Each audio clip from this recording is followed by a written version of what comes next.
Hi అండి. Mixture తయారీ విధానాన్ని చూసేయండి. ముందుగా పెసల్ని శుభ్రంగా కడుక్కొని ఒక క్లాత్ మీద ఆరబెట్టుకొని తీసుకోవాలి. ఇప్పుడు ఒక మిక్సింగ్ బౌల్ తీసుకొని ఒక కప్పు శనగపిండి, ఒక హాఫ్ కప్పు బియ్యపిండి వేసుకొని జల్లించి తీసుకోవాలి. ఇలా జల్లించిన దాంట్లోకి మన టేస్ట్కి తగినట్టు ఉప్పు, 1 టేబుల్ స్పూన్ కారం వేసుకొని కొంచెం కొంచెం వాటర్ పోసుకుంటూ చపాతీ పిండి కంటే సాఫ్ట్గా కలుపుకోవాలి.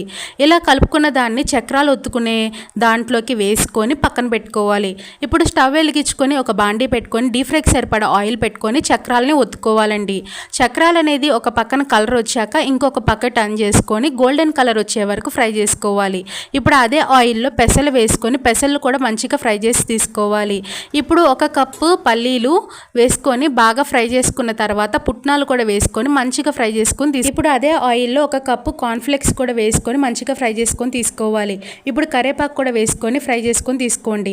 ఇప్పుడు ఒక మిక్సింగ్ బౌల్